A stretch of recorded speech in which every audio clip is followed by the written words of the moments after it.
Welcome, everyone, to Mind Your Movies, a podcast by me, Ryan. And me, Shane. This is our third full length episode. In this episode, we are looking at the AFI's 100 Years, 100 Laughs list. So, last week, we each picked a movie from that. I picked Beetlejuice, and Shane picked. What's up, Doc? Yeah, so we will start today in this episode, which is, of course, titled What's Up, Beetlejuice? We will start with What's Up, Doc, but first, what have you been watching lately, Shane? Yeah, I am excited about this episode. I think What's Up, Beetlejuice is our best and worst title. It actually makes sense, but also that's why it's the worst, because it actually flows. It needs to make less sense in the future. But yeah, for recently watched, I watched Will and Harper on Netflix. New documentary. Will Ferrell. I almost said Will Smith, not Will Smith. Will Ferrell and his friend Harper Steele, who Harper Steele was the head writer at SNL and recently transitioned. So at I think about 60 years old, she Wow. transitioned from male to female. And yeah, they do a road trip across the country, and it's a documentary about that. And it was a really nice movie, actually. It was emotional. It was funny. I had several laugh out loud moments. And yeah, overall, I really enjoyed it. Nice. So I don't know. I don't know if I have that much more to say about it. It was a pretty standard documentary. There are a few moments where it's if things feel a little, you know, set up for the documentary, just because they have to plan out a whole road trip. They have to there's so much to it. It's not as spontaneous as they may want it to seem. But I still don't think that took away from the real moments and all that kind of stuff. And I think it is very helpful and useful to watch it and learn about what it's like to be transgender and how people realize that about themselves and stuff like that. So I think it's definitely good for a cisgender audience to watch. But I definitely learned. There's a story in there about a transgender woman who's also about Harper's age, that they meet with her and talk to her. And she tells a story about how when she was in kindergarten, she just started hanging out with the girls naturally, even though she was obviously like a little boy. So they line up to go to the bathroom, and she just went to the girls' bathroom. And the teacher's like, "Oh, you're in the wrong line. Like you got to go to the boys' bathroom." But she sort of just naturally just felt that way, even as a kid. Obviously, then it's sort of people tamp that down, and Yeah. and you're sort of forced to conform to the way society sees you, until she came out later in life or whatever. But it was a very, very interesting, you know, anecdote to hear, I guess. And yeah, I thought it was really good. Nice. I know that's one you've brought up to me personally before, and then also in our last week's half episode, we looked at I Saw the TV Glow, Yep. which is maybe a more abstract view on kind of transgender um, like identity and stuff. And so you even brought that up last episode, so I'm glad that you Yeah. finally watched it. I don't know if it got in the episode because we had a technical difficulty. That's right. But yes, I did mean to bring it up in the half episode. But this is definitely a movie for a cisgender audience, I think. And I Saw the TV Glow is a lot more personal and made for a transgender audience, I think. And I think they're very different, but they're both useful and in different ways, I think. Nice. But yeah, I would recommend it if anyone. And also it doesn't feel like homework. It doesn't feel like you're being preached to or taught things. It's not like a slog to get through. They have a good friendly chemistry, and there's a lot of funny moments throughout. So it really doesn't feel like a slog to get through. It's genuinely entertaining and fun to watch, while also you're learning and about an interesting topic, I think. Probably helps that they're both pretty well reputed comics, right? Yeah, exactly. They're both comedians. It's Yeah. not just two random guys on a podcast or whatever. But yeah, so it's very very entertaining and enlightening, I think. I think an open-minded audience would learn some things about being transgender from this, like an open-minded audience that might not know anything, you know, uh, they would take a lot from this. So I think Nice. I would recommend it. Glad you got to watch it. I'll have to put it on my list. Yeah, yeah, it's really good. It's on Netflix for anyone listening. So you Nice. can watch it if you have Netflix. Yeah. Although not if you have someone else's Netflix anymore. I guess so. Yeah, You know, yeah, whatever. that's the way it goes. Find your ways to watch things. Yeah, yeah.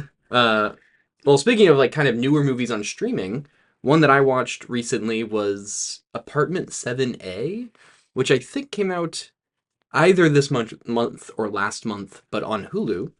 Okay. And it's I think technically a prequel to Rosemary's Baby. Yeah. Um, I saw that this was coming out and it didn't seem interesting to me, I guess. I don't know. yeah, I would say I was surprised by how much I liked it. I didn't love it. It wasn't like, whoa, this is like an amazing movie that everyone should watch. But I thought it was like reasonably satisfying. I don't really think they needed to connect it. Like it could have been its own standalone story, kind of on the same idea, even like a like soft remake, right? Without even trying to imply that it's some sort of prequel, and that would have been better probably. But it was still like it was fine. It was fun. I enjoyed it. All right, good. The idea of a straight to streaming prequel of Rosemary's Baby sounds It's bad. yeah, it Like, does. but So I actually, when it was like pitched to me, it was actually it was my girlfriend's mom that was like, "There's movies out. Do you want to watch it?" And she like never recommends horror movies, but I was over at their place, and so I was like, "You don't even have to tell me anything about this movie. If you want to watch a horror movie, I'm in." And so then she starts pitching me the idea, and I'm like, "Wait, this is like Rosemary's Baby." And then she was like, "Oh, it kind of is like that." And so I actually didn't know it was supposed to be a prequel until the end. okay. And at the end, they kind of have this. They try to make it a prequel, right? So I think all the way, like leading all the way through, it doesn't really feel like it's trying to force its way to be a prequel or anything, which is I think good to its benefit. Um, I think honestly, it probably shouldn't have even marketed as a prequel. Just Well, make if it it. wasn't a prequel, though, less people would have watched it, I bet. Because Yeah, that's, you know what I mean? People see yeah, it's Rosemary's Baby and they're like, oh, well, I like Rosemary's Baby. yeah. And is it any better if you call it a remake, right, or like a reimagining? Like Yeah.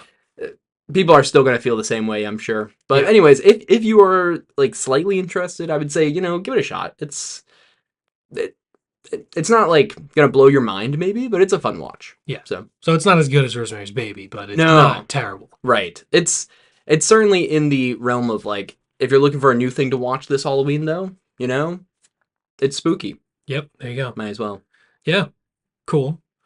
Well, I caught up on a streaming movie uh, that was on Max. It's a Max original, directed by Steven Soderbergh, called No Sudden Move. Do you Ooh, know this I movie? It don't. came out 2021, and I missed it when it came out. I guess I don't know. Soderbergh releases a lot of movies. This was kind of pandemic era, so for whatever reason, I didn't watch it, and it was really great. I would highly recommend this. It's set in the 50s in Detroit. It's a crime caper, sort of a comedy, sort of a drama with comedic elements, I guess.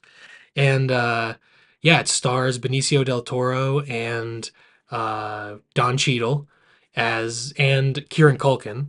They're Ooh, they're all also it has a stacked cast. Like yeah, Brendan Fraser is in it. Uh, who else is in it? A bunch of people. I don't even have.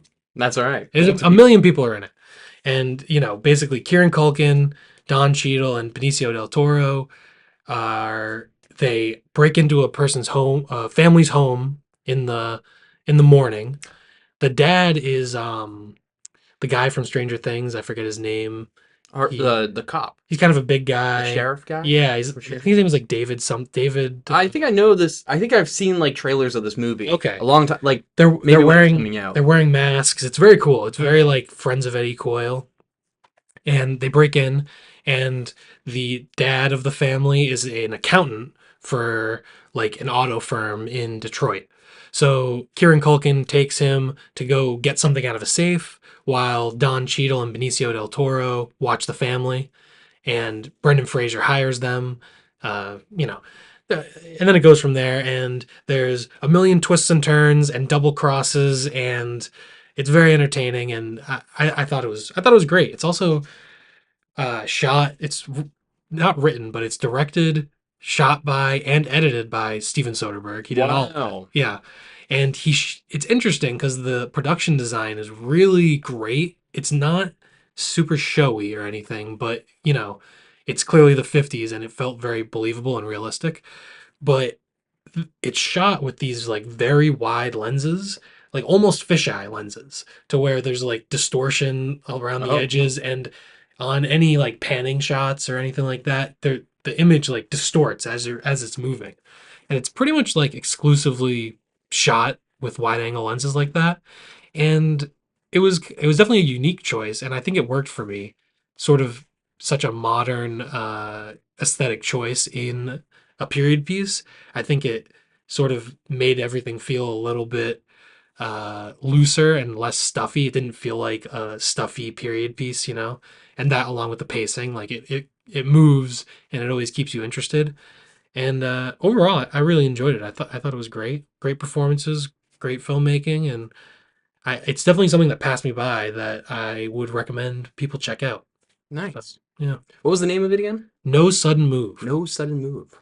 which is kind of irrelevant to the plot. I don't know why that's the title. It's not a great title. It doesn't necessarily stick like, oh, no sudden move. I don't know. Okay. But that's what it's called, and Cool. it is what it is. It's a really good movie. Cool. So, Notable other thing I watched recently. I'm still in the Halloween mood, as I will be probably all year. all right. I mean, it's cheating. What do you do? You can't be in Halloween mood all year. Well, I'll watch Christmas horror movies in a few In months. Christmas, Yeah, yeah, in yeah. Christmas. And then I'll watch springtime horror movies in Yeah. spring. Don't worry. Valentine's Day. Valentine's Day is a movies. good February one. Yeah. But I watched Butcher Baker Nightmare Maker. This is actually like maybe a week and a half ago or something. But which is 84, I think, somewhere in that range. And it's on Shudder right now. It's also on Shudder. It's under like their queer horror category, and I know I've heard about it in like that context before a little bit, but I didn't really understand why or what it was about. Yeah, you brought it up on. Did I? I Okay. saw the TV Glow episode. I think. Okay, cool. Yep. Anyway, so I had watched that since our last like full check-in. I would say worth watching. It was a fun movie. It was kind of campy. Although there's like an extreme amount of homophobia in that main cop bad guy.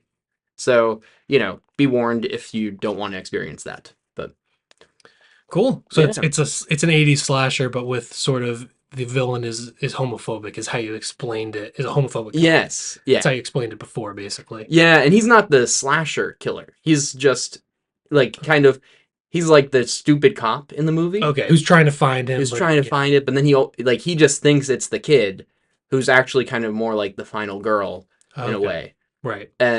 But he keeps getting blamed on all this stuff, right, from this cop because he just thinks he's gay. Gotcha. And so that's kind of and then there's also the slasher piece, right? That's happening and cool. yeah, it's worth watching. It's fun. It sounds good. I like campy 80s slasher movies. So. Yep. There you go. Cool. I mean, other things I watched Glass and Split. I finished I just have to say it because I brought up Unbreakable on the previous episode, so it needs to be acknowledged. I didn't like them very much. They were, whatever. The first like 15 minutes of Glass were actually really cool, and then it sort of just like got like worse and worse kind of a little bit. Yeah, not my favorite Shyamalan movies.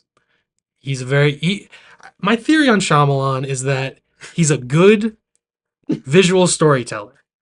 He makes interesting like choices with the camera and all that kind of stuff, but he is a horrible screenwriter. Just awful in some ways. And these aren't even his worst, obviously. Like he has a lot of worse writing in movies. But that's my whole theory, is that he's a good visual storyteller and kind of a bad screenwriter. But he's an interesting filmmaker, so I kind of always want to watch his movies. So maybe he should direct and not write. Yes, but that doesn't seem to be what he does. Yeah. Yep. But yeah, that might be a good idea. But yeah, so they're kind of in the middle of my Shyamalan ranking. I liked Glass a little better than Split, I think. Just I don't know, Split sort of the whole mental health Yeah. aspect on it just didn't really work for me. Uh yeah, I don't know. They're Yeah. in the middle of my Shyamalan. Toward the top, I would put like Sixth Sense, Mm. The Village. I also liked Knock at the Cabin and Old. Oh yeah, those are new good ones. Exactly. Those are his two most recent movies, I think. And Mhm. well, besides Trap, I haven't seen Trap Yeah. yet. Trap is going to be on Max soon, and I'm going to watch it. So I'll report back on Trap next week. I'll be interested. I've seen Trap, so And you I'll be don't like interested Trap? to chat a little bit. Well, I know. I already know Ryan doesn't yeah, like Trap, but I'm looking forward I to like Trap. parts of Trap. I'll be excited to Okay, talk about we'll it. talk about it But, next week. um, So yeah, and then Unbreakable was pretty good, but it sort of goes down from there. But these movies are not nearly as bad as like The Happening, Lady in the Water, After Earth. Like it's clearly a step up from that era, I think. well, you're really selling them. Yeah, Not as bad as some of the worst most movies, garbage yeah. movies you could find out there. yeah, The trees. yeah. Yeah, I didn't love them. I think you just watch Unbreakable and whatever. nice. Some people like them. I don't know. Whatever. I so on a similar vein of watching like two related movies that aren't necessarily the best movies, I for some reason this week decided to watch Now You See Me and Now You See Me Too. Yeah. There's a third one coming out Oh no. in next year. And Now you three me. Now You Three Me. Now, That should be what they call it. I hope not. I mean, I hope so. What else could you call it? Now you don't. Now That's You what they Don't. should have called the second one. That's yeah. That I agree. And they also could have. What's it called? The second one? Now You See Me Too. That's horrible. It's bad. Is it with numeral 2? Yeah. No, I wasn't sure if it was Like Now You TOO. See Me Also, kind of. Yeah, That'd be yeah. interesting. That'd be a more interesting. Anyways, It could be called Now You Don't. yeah. But so here's my thoughts on these movies because I remember I'd seen the first one when it like came out, right? And rewatching it, I think I kind of still like the first one. The first one's kind of fun. It makes no sense. All the like tricks that they're doing make no sense. And as you get further and further into the movie, like the stuff they're doing just makes less and less sense. And then like the final act is kind of garbage. But I'm gonna be honest, kind of fun to watch these four like uh like good actors like get through the first two acts or so. And then I think the final act you could probably just and then here's the thing, because then there's a second movie. Yeah. And that's pretty much the whole. That's just like the third act, but for the So it's just all it's like just silly, bad. real magic. It's So just I watched the first one around when Yeah. it came out. I didn't see it in theaters, but I remember they sort of pitch the characters as being like sleight of hand, like Mhm. real life magicians. yeah, But then at the end of the movie, they're doing like actual magic that is impossible. yeah, And so it's like unclear if they're really actually magic or if the movie's just stupid. And I think it's just kind of was stupid. yeah. But so in the second one, do they sort of clear that up or do they make them There's like more magical? so there's like one part in the second one that was kind of cool because they're like trying to get this like chip out of this like pretty high security facility, and so they're like using like card throwing techniques, and they're like doing some cool like sleight of hand, like moving it around and stuff, like while they're getting like it's stupid, but Yeah. it's like probably the best part in the movie in my opinion. Yeah. Other than that, really like nothing they do, they don't really try to explain anything anymore, or like what they try to explain is like pretty like there's a part where they literally like Jesse Eisenberg stops rain. Wow. And I think they try to explain it with like sound waves or like That's magical. it was pretty dumb. Like and like you like it bad. So I think the second movie way worse than the first, and I don't know why they're making a third.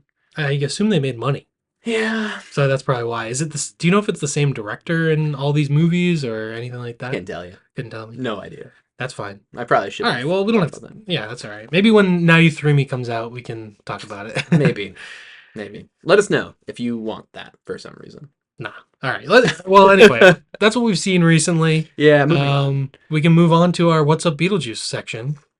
All right. And what means, based on the title, we are starting with What's Up, Doc?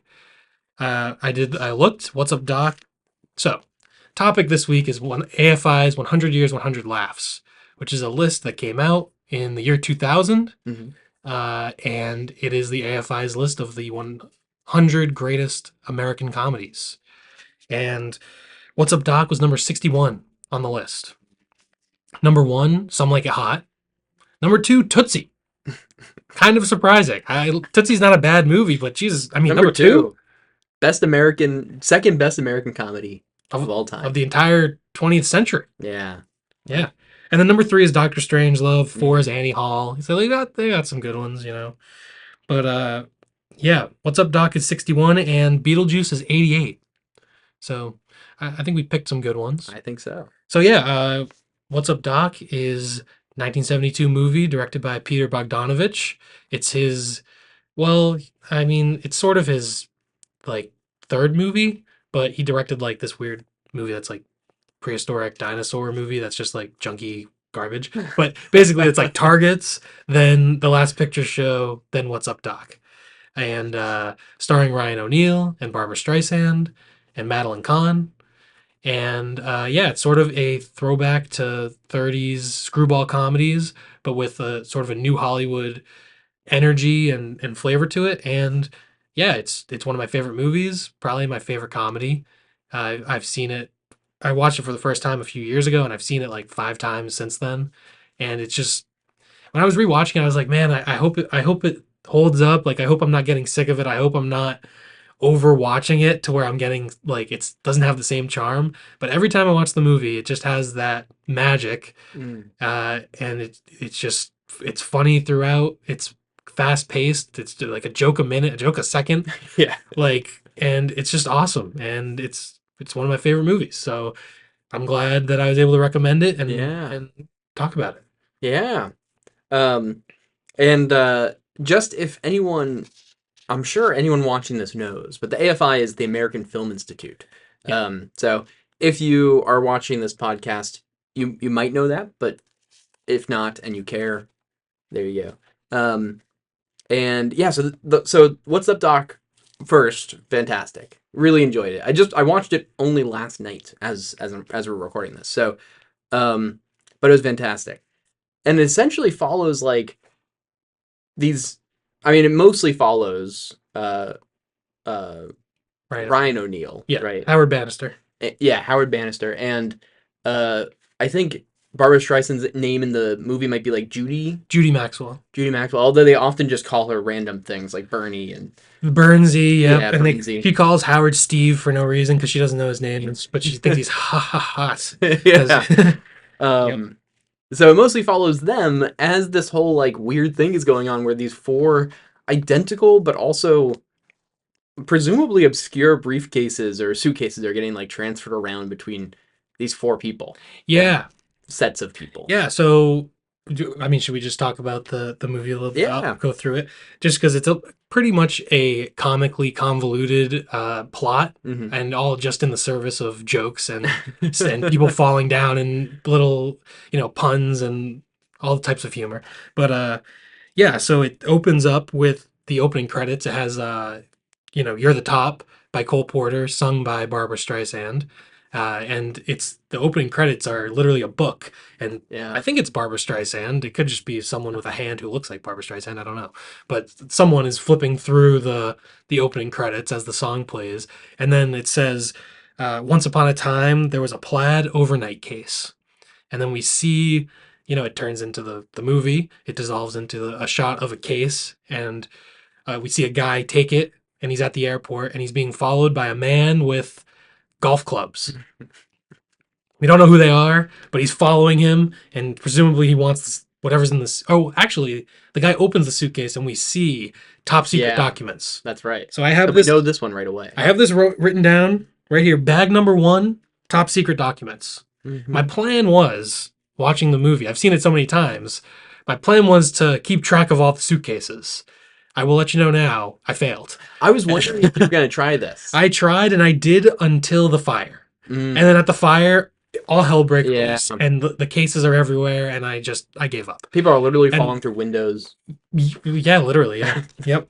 And anyway, we'll get to it. But yeah, so the guy with the golf clubs is following her. Also, uh, yeah. So then we cut, and Howard Bannister is a musicologist. He has a suitcase filled with rocks, and he Yes. plays the rocks to. He has a theory about the tonal nature of rocks, and that early man could play music based on the tonal nature of rocks. And he's looking for a grant. He's going to the hotel, the Bristol Yeah. Hotel, for it takes place in San Francisco, which comes into play later. And it definitely comes into play later. And yeah, basically Eunice Burns is his fiance, played by Madeline Kahn, the great, hilarious, amazing Madeline Kahn. And this is actually her first film role. Is She it really? she was like a theater actress, Yeah. and this is her first role, and it's like incredible, like Wow. completely. It's interesting because you see throughout her career, like this isn't necessarily the type that she always plays of like uptight, like nagging wife, like that you're kind of supposed to be laughing at the entire Right. movie. Like, so yeah, but she's great, and she's sort of, Howard is very vacant and just sort of going through the motions, and she's kind of commanding him to do all these things. And he's, yes, Eunice, yes, Yeah. Eunice. And then she's like, take these bags and put them in the back. And the guy at the airport's like, yes, Eunice. um, so yeah, basically, bag number 2 is Howard's rocks. Hmm. Bag number 3 is Judy's bag of just her clothes. We see Judy walking through the streets of San Francisco, causing chaos anywhere she walks. Oh my God. She looks Hilarious. into she crosses the street and cars crash into each other. The pizza guy messes up his dough. Everything goes wrong. Chaos follows Judy Maxwell. Fun fact about the car crash. So she sees the guy flipping pizza, and that whole thing happens. And then she's just following the pizza delivery guy. Like she's just interested in pizza. She's, I guess, just hungry. So she's just following him, and that's how she ends up at the hotel. Yep. But at first, she just crosses the street with no care, and these two motorcycles hit each other or crash trying to avoid hitting her. And then later on, it cuts to her walking into the hotel, but still following the pizza delivery guy and still not caring that she's just walking through a street and there's a small car crash. Yep. Fun fact about that car crash, though, apparently they were out of stunt cars and they were filming this, presumably, I guess, at the end after they used up all their stunt cars. That makes sense. Yeah. And so I guess they filmed this part at the end. And so so they just rented 2 cars and got collision insurance. That's awesome.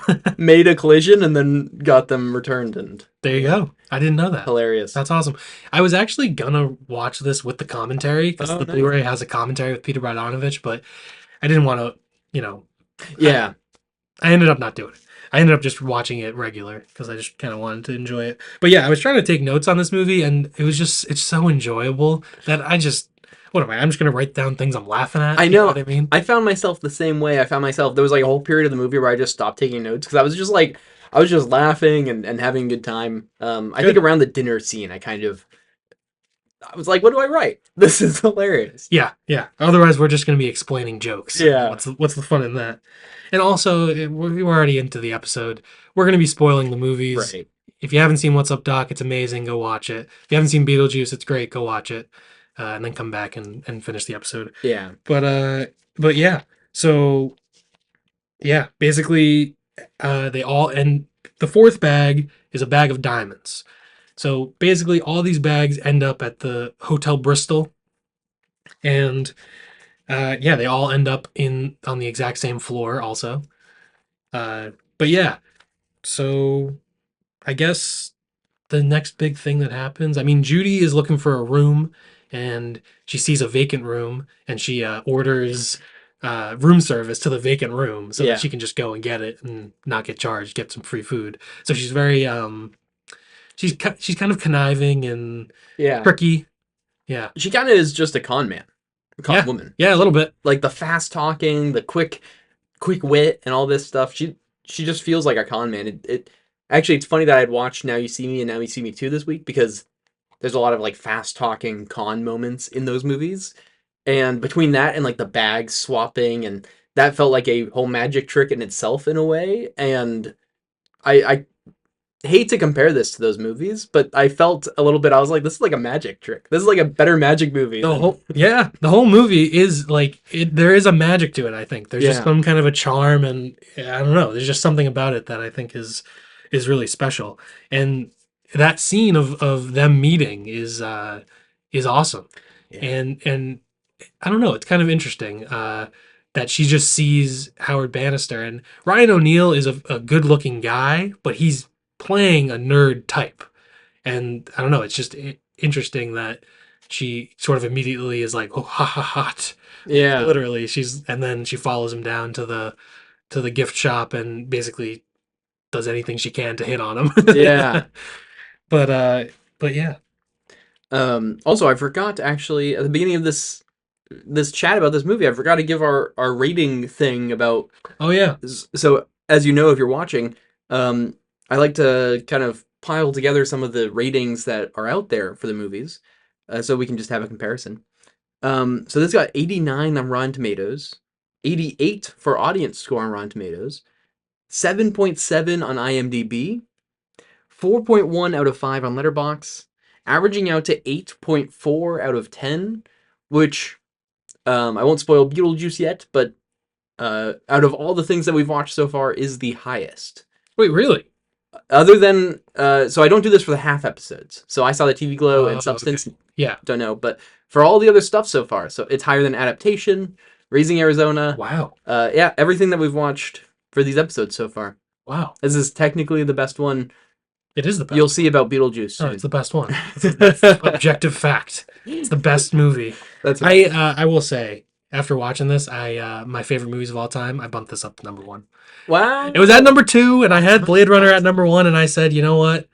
I could watch this probably 5 times, like without getting sick you of it. have, yeah. I've watched, yeah. So I bumped it up to number one. This is my favorite movie right now, Mm-hmm. and so yeah. Also, quick note about the diamonds bag is the Yes. way it's introduced is kind of funny because I mean everything in this movie is funny, but the way it's introduced, the lady that has the diamonds is like walking through the hotel lobby or checked in or something, right? And then they hear her mention it, I think, or something, the teller at the hotel.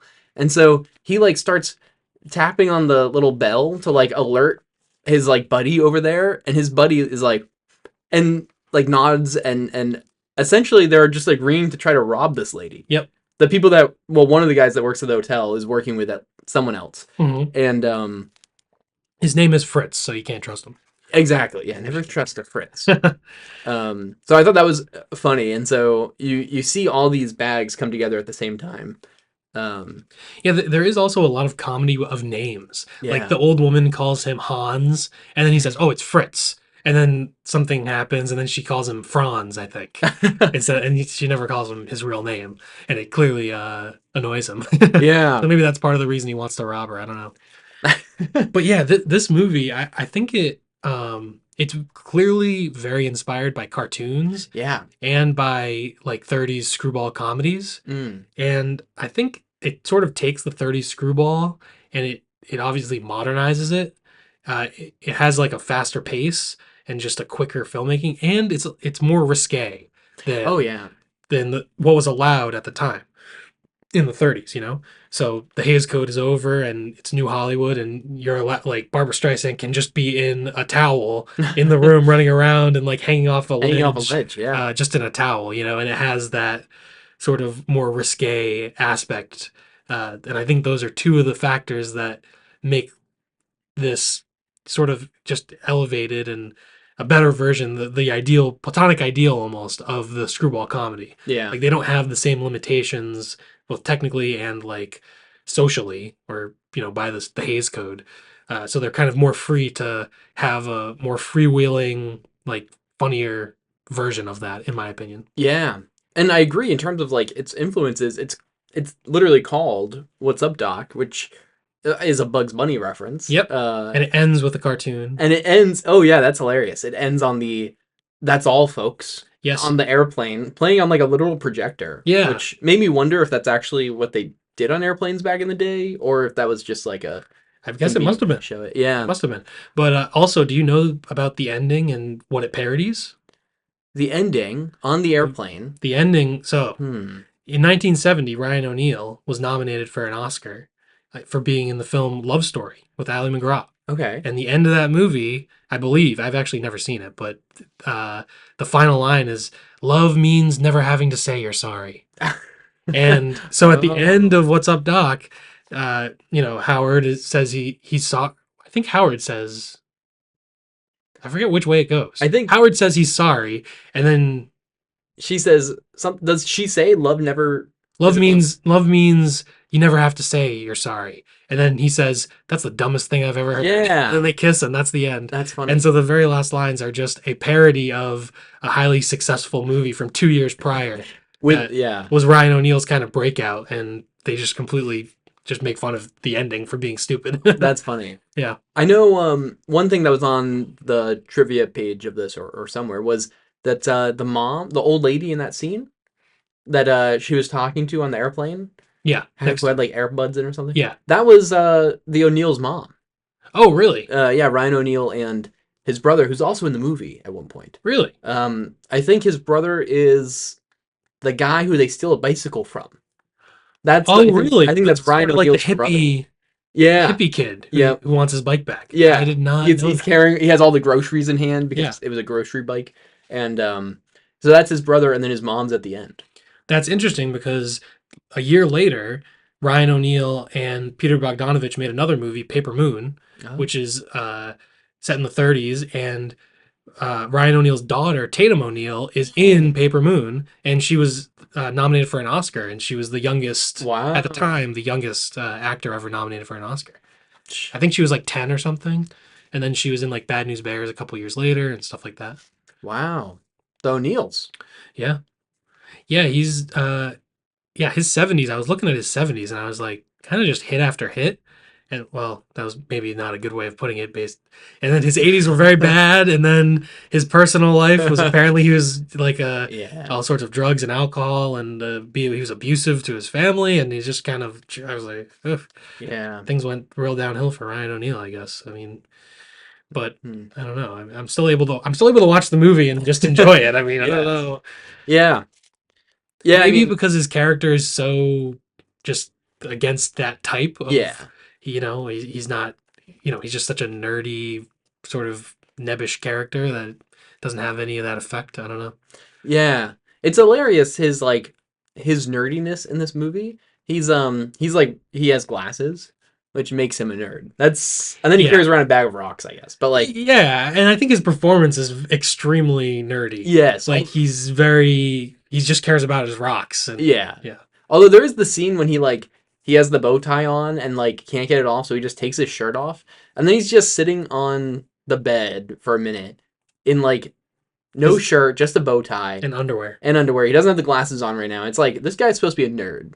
Well, but I think it worked because that's why Judy likes him so much Yeah. because he's hot. Like if he was an Yeah. ugly, like little sniveling nerd, then why would she even like him? Like I'm just Ugly sniveling nerd. yeah. I mean, that would be I guess the opposite. Yeah. Like he's got to be a little bit hot. He's That's hot true. under the nerdiness. Yeah. Literally take his clothes off and there you There you go. go. Anyways, Yeah. I mean, I don't know. What else should we talk about here? well, uh, I can talk about some of the backstory. I will say it's interesting. The script was written by Buck Henry, and then it said Buck Henry, who also wrote The Graduate and Catch 22, and then spelled out, David Newman, and then ampersand Robert Benton.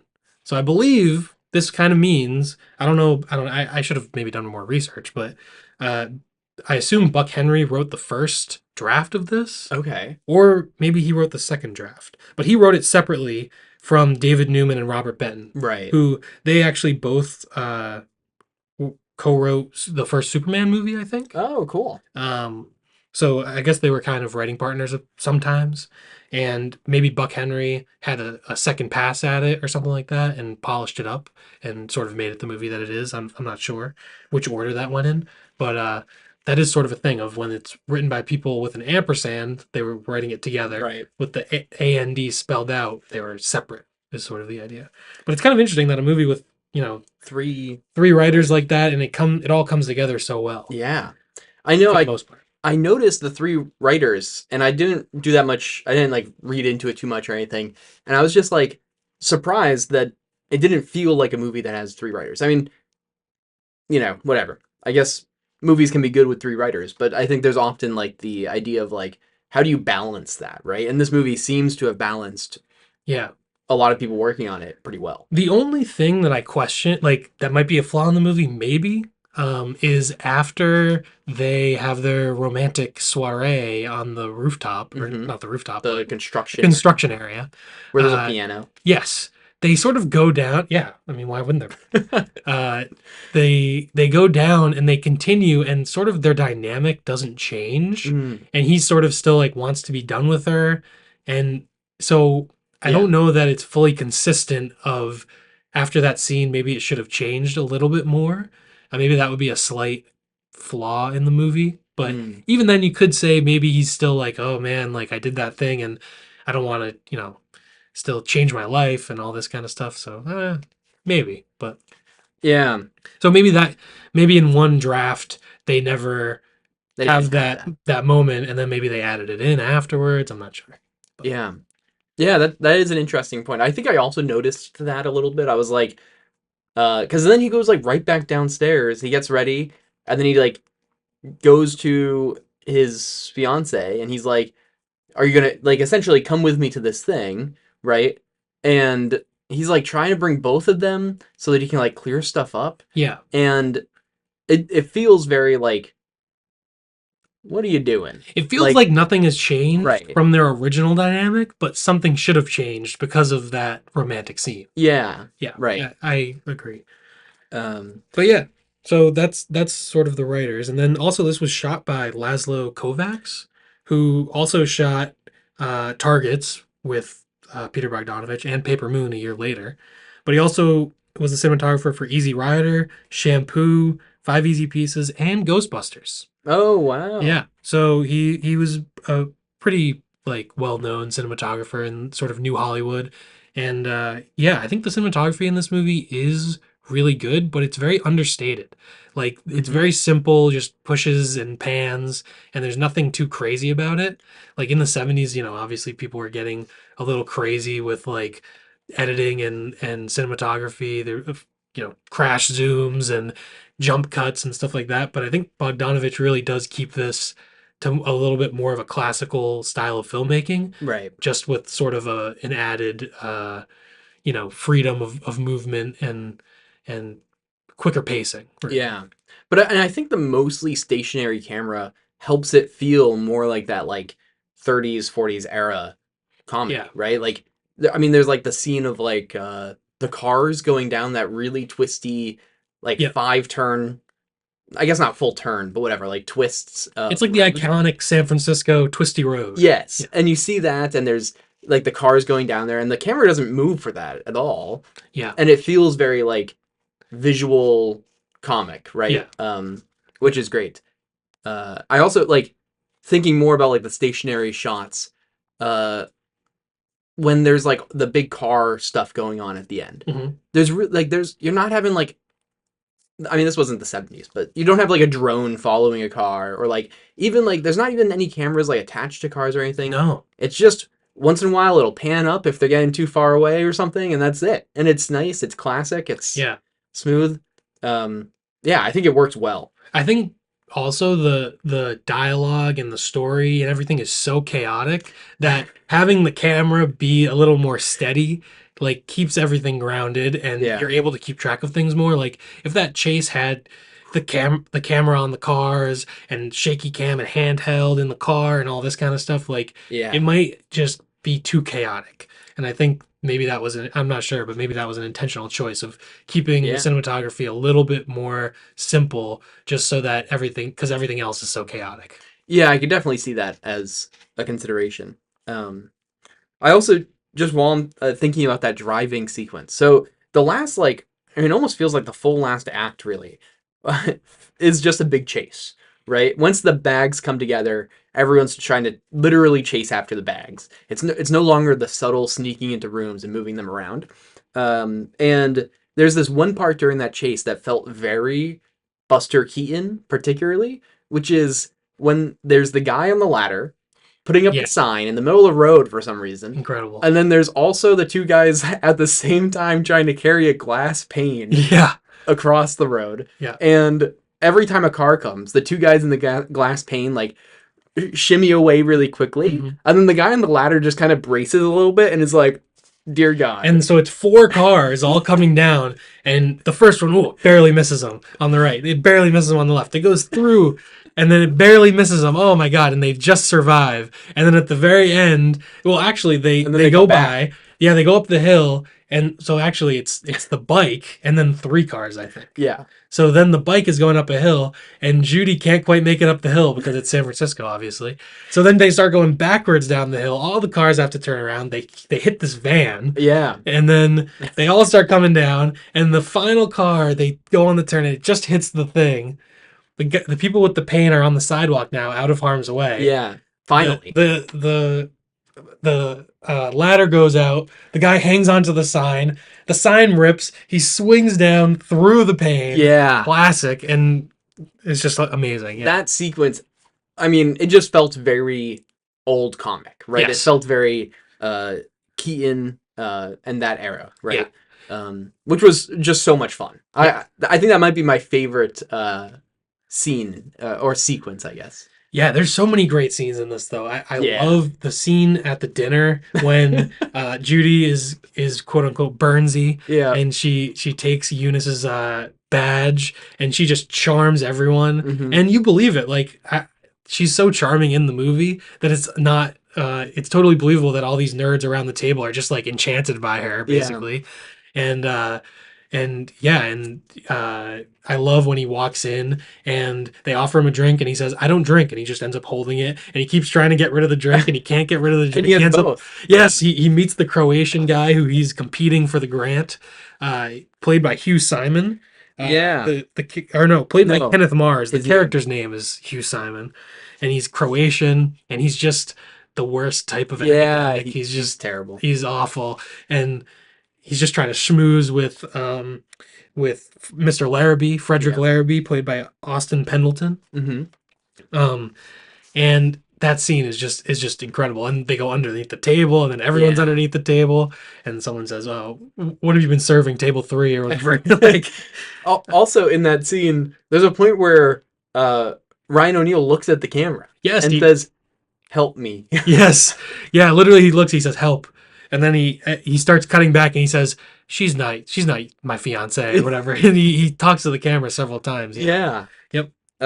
Which was hilarious. It was very unexpected when that happened. It was almost like I was like, did I? What am I watching? Yeah. What's wrong with that thing? Yeah. Um, Yeah, it's very unexpected, I think, for that time, I guess. But yeah, he also Bogdanovich is a big Buster Keaton fan. His last movie is The Great Buster, a celebration, which is a documentary all about Buster Keaton. It's really great if anyone hasn't seen it. It's really just it's like it says in the title. It's a celebration of Buster Keaton's career and his comedy and his legacy and everything. And he's a big Bogdanovich is a huge like appreciator of classic film. He started as like a film critic and journalist, and he actually became like good friends with John Ford and Orson Welles. oh wow. Yeah. So he in that new Hollywood era, I think he does kind of stand out where people like, I don't know, Arthur Penn or Scorsese or guys like that were sort of taking things. Obviously, Scorsese is a huge like film nerd, so Mhm. maybe it's not a good comparison, but I think Bogdanovich is very much like very heavily influenced by classic Hollywood movies, whereas a lot of other people were sort of taking from like the French New Wave and they were being a little bit more experimental. I think Bogdanovich is just sort of trying to perfect the previous Hollywood genres almost. Yeah. Yeah, there's even the Casablanca quote when Yep. she's on the piano and she says, "Of all the gin joints in Yeah. all the world," right? Yeah, yeah. Very classic.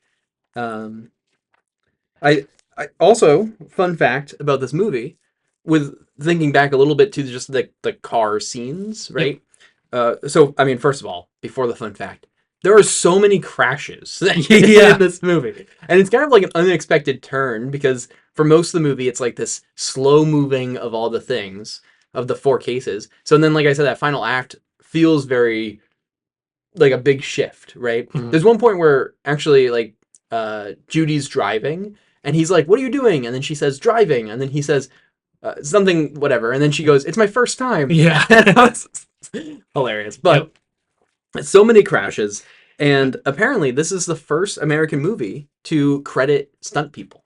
Oh, really? Yeah. I did not know that. Yeah. That's awesome. There was I guess a British movie before that did it, and then this is the first American movie, and it seems like one of the earliest in the world. So Oh, great. That's amazing. yeah, Good. They deserve it. It's an incredible scene. yeah, And yeah, I do. This is 4 years after Bullet, which is probably like maybe the greatest chase scene of all time. And it's also in San Francisco. And I don't know if this one's better. Like I don't think it's better, but it's just so funny that it all works. Like they go through the Chinese New Year festival and they get the dragon. They go into the costume shop and now all of a sudden they're wearing these costumes. I love when they're going. At one point, I think Ryan O'Neal is driving, Howard's driving, and Judy says, "Oh, I think there's a street right there." And he turns, and they start going down steps. yeah, And they all go down the steps. And then at some point, he can't. He I think she takes his glasses, and he's like, "I can't see." And she gives him his glasses back, and he looks, and he goes. He's like, "Oh boy!" And he just throws the glasses off, and that's right yeah, when they're going into the bay. yeah, yeah. I think he says something like, "Oh God, I can see," and then he takes them off and Yes, throws them like he doesn't want. he doesn't want to see. Yeah. Also, speaking of those stairs, those are the famous Alta Plaza Park staircase, Okay. which very famous like San Francisco landmark. I think it's been featured in film quite a bit, but also they didn't have permission to drive a car down those stairs, and supposedly some of the damage that was done is still visible today. Really? Yeah, I don't know what that really means. Like what type of damage was done. I'm not Yeah. too sure, but now this is actually why San Francisco has such strict requirements on filming in the city, and like you have to like write huge reports on like everything you're gonna do because of this movie. That's funny.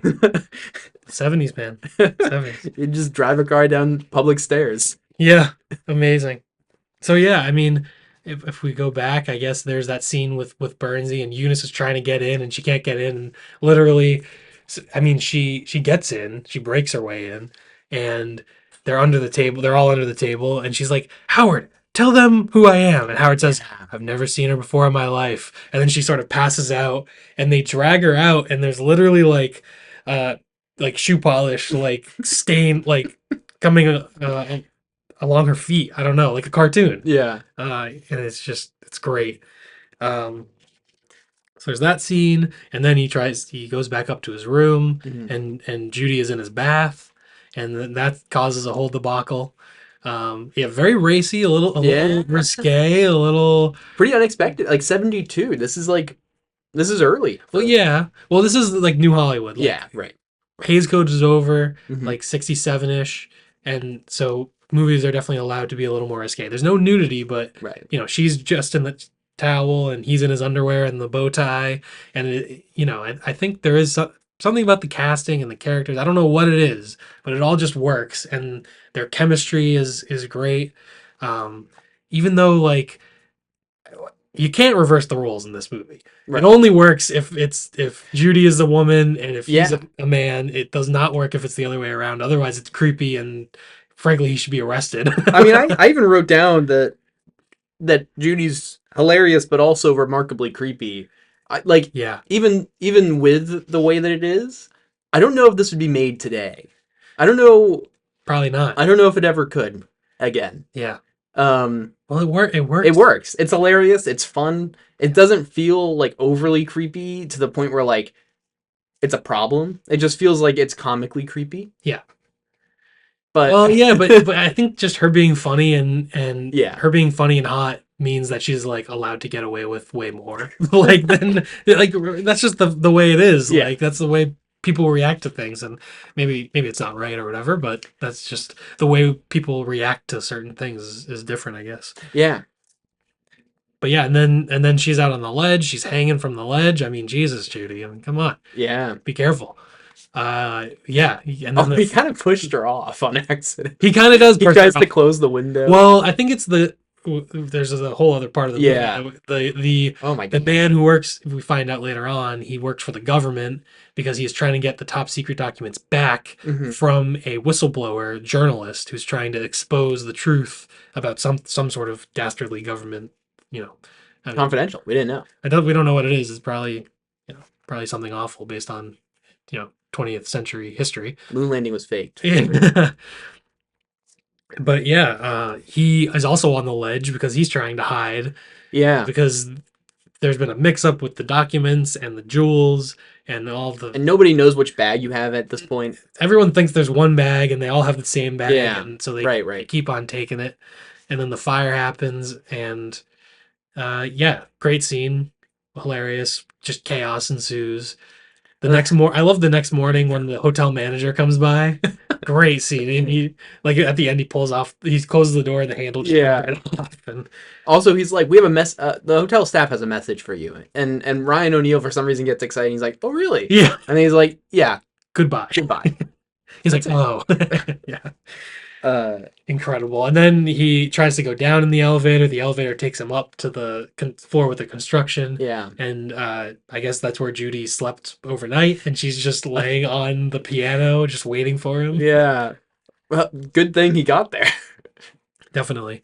Yeah, for some reason, I don't know what, like, there are conveniences in this movie, But it works. it just works. I think because it has that cartoony nature, like, Yeah. they break the fourth wall, like, obviously, why are all these people on the exact same floor in this hotel? And they don't have to explain That all hallway. that. It's, yeah, That they're all in hallway the is exact same hilarious. hallway. It's just them. Like, it's all conveniences that in, like, a more realistic movie would be an issue. Right. But obviously it's not. It's just a live action cartoon, basically. Like, it needs to be this way for the comedy to work, basically. Right. There's even, like, I think there's the one room on that hallway that, like, we hadn't actually seen the door open yet of. It's like the last one on the right. And when the fire happens, the fire department's coming in and they break down that door. And that's like, and to me, it was like, this is like the one door that felt like anything. And then the lady comes out of that door when it gets broken down. Yeah, yeah. And now we know everyone that's been in this hallway. Or Yeah, it's just like some random. Yeah. Will have nothing to do with it. That uh, was funny. yeah, that hallway, I feel like that hallway, it almost reminds me of like in Scooby-Doo when everyone's running Yeah. through the halls and they come out a different door. It's like, Yeah. that hallway seems iconic in that way. Yes, I love it. There's just, I mean, if we tried to talk about every joke in this movie, Yeah.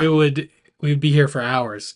But it really is just the jokes just pile on, and like I just am laughing throughout the whole movie. Yeah. And when I'm not laughing, I'm like charmed and just having a good time the whole time.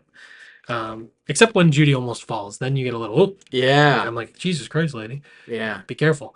But besides that, it's pretty much just fun the entire time.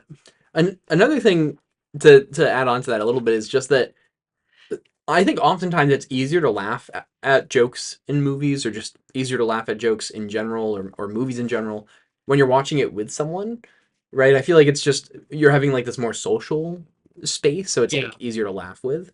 But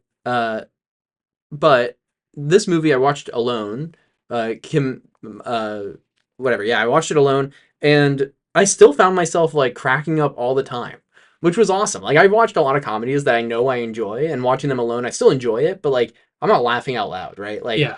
But I was laughing the whole time. This Good. It was great. I'm glad you enjoyed it. I'm glad it worked for you. Yeah. I will say another funny part is Madeline Kahn. At one point she's in her room and she has like her hair like tied up and she has like nice hair, and then for some reason she puts on this awful wig. It's the worst. It's horrible. It's like, Yeah. it's funny. I wonder if it's like they had to have that in there, and Madeline Kahn was like, listen, I'll wear this awful wig, but there needs to be a scene where we show people this is not my real hair. I don't really look like this. Like, Yeah. oh my God. Also, there's a point where I don't remember exactly the context, but someone says, must be brain damage. I think at some point, Howard, he hears something, and he's like, it must be brain damage. Yeah. I don't remember exactly when that happens, Yeah, me neither. but I think he I do hears. remember this though. I think he hears. I think it's when he comes back, and maybe he hears Judy like in the bath, and then he's like, "Oh, it must be Mhm. brain damage. Like, I can't. I must be hearing things because Yeah. he heard her voice." I think he said. I think that's what it is. But that's funny. Yeah. Uh, I guess maybe do you want to do any like final last couple jokes or comments and then jump into I a mean, totally different thing? basically, there. I mean, a couple other scenes I just Oh wanted yeah, to yeah. mention. There's the scene at Larrabee's house where all Mhm. the bags come together. The mob is looking for the diamonds, and the government agent and the whistleblower are all there, and the guns come out, and Judy throws a pie, and it hits the Croatian guy. It hits Hugh, and Cartoon. just a cartoon, and then she throws it again. He's like hiding behind something, and she throws it again, and somehow it still gets on him. And oh my god, it's just incredible. There's also in that part when they're breaking into the house. First of all, the like whistleblower guy comes in, but he's like he just has his hand in his coat and like he's like pointing it around as if he has a gun in his Yes, pocket. yeah, But it's so obvious it's just his fingers, but everyone's like, "Whoa." yeah. And And then then the and real then the real guns. guns come out. And then Larrabee goes, I actually wrote this one down. This is one of the funnier quotes, I think. He goes, "This is inexcusable. You cannot come in here unannounced." And they're all Yeah, waving guns around trying to yeah, find everyone's hand. yes. Another joke early in the movie that I love is the government agent with the golf clubs, Uh, and he's following the guy, and he just has to walk through San Francisco on all the hills, and he's like, oh, he's like getting so tired, and he just like keeps throwing clubs out, like he turns a corner and he sees a giant hill, he's like, oh my god, he just throws a couple clubs.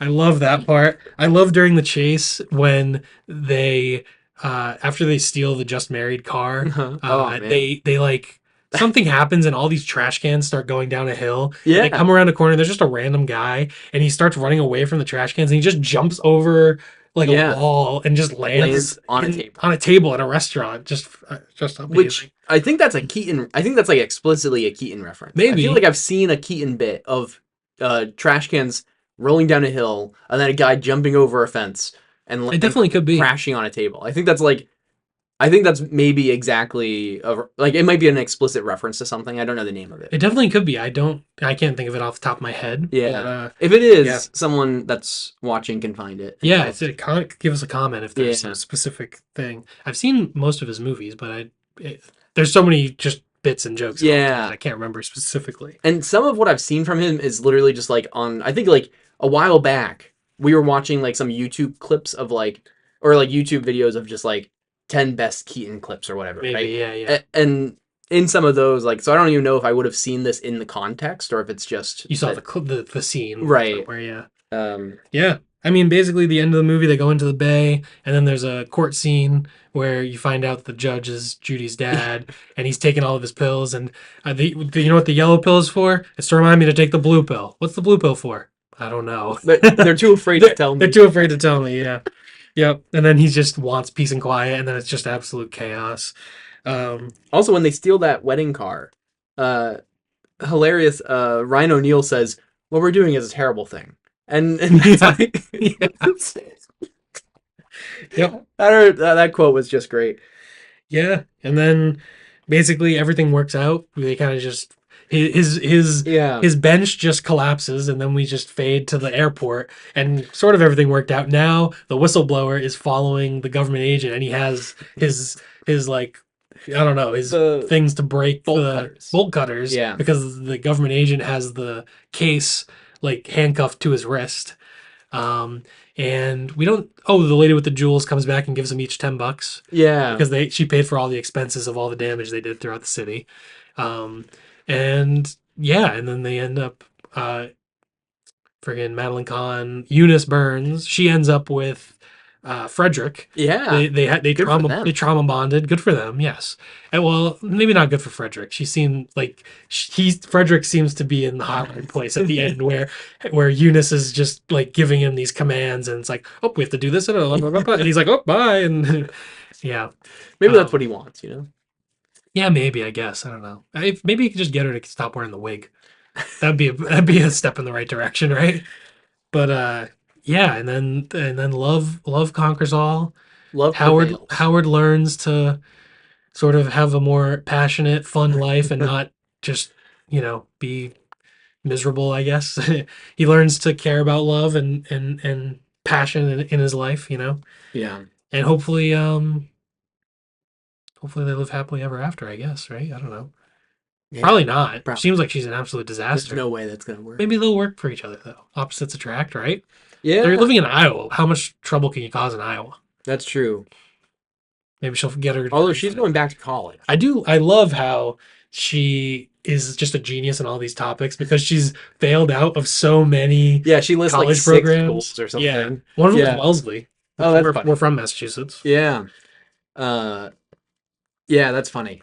She lists like so many different random degrees too, like chemistry, but Yeah. also however she knows about the. I don't know if it was geology for the rocks or whatever she mentioned about the Yes. rocks.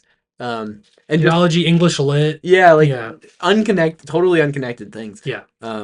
Which is pretty funny. Yeah. Well, anyway, I guess that's that. Do you have anything else you want to say? I think no, I mean that's a lot. This movie is great. We talked. Good. I'm glad you liked it. I'm glad I recommended it. I'm glad I rewatched it. Me One of my too. favorite movies. Yeah. Maybe we can just do our ratings real quick. Sure. Unless there's anything else about that you want to bring up real quick. 5 stars. It's incredible. I love it. It's the best. Yeah. I'm actually also doing 5 stars for this. Yes. Yeah. Let's go. I Our first 5-star banger for both. I know. Yeah, no, this is just if I mean at this Incredible. point if you are watching or listening and you haven't seen this movie, this probably doesn't make any sense, but still, in case there's anyone out there, watch this movie. Yeah. If you need to, it is on like Tubi right now. You can watch it for free. It just With has ads. ads. That is actually how I watched it, and it was still remarkably enjoyable. I don't, whatever about ads. I'm not a huge ad person, but it's worth it when you can watch something Yes. as amazing as this. And you can rent it for like a few bucks, like $3-4. Yeah. Yeah. Or just go out and just buy the Blu-ray. Yeah. Like you don't even have to watch it first. Just we're telling you, it's worth it. Yes. It's incredible. I can't imagine anyone not liking this movie. Yeah, some people it doesn't work for some people. I could see some people maybe finding them annoying. If you don't find the characters like I don't know, if you find the characters Yeah. annoying, maybe you wouldn't like it. That's true. I mean, if anyone out there doesn't like it, I would love to hear like your thoughts and like why. I'm curious, Yeah, right? sure. Maybe you don't like it, but if you agree with us too, Yeah, go to the YouTube, give a comment, Tell maybe us. go to our letterbox, comment on our review. Yeah. Whatever. Speaking of, Or shoot us an email. yeah, mindyourmoviespodcast@gmail.com if That's you right. want to shoot some feedback.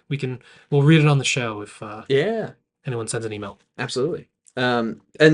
Speaking of real quick, speaking of this being a great movie, it's also 94 minutes. I'm just gonna throw it out there. It's 94 minutes. Doesn't overstay its welcome. It's fantastic. So, also speaking of 90-minute movies, we had 2 great picks this time because Beetlejuice is 92 minutes.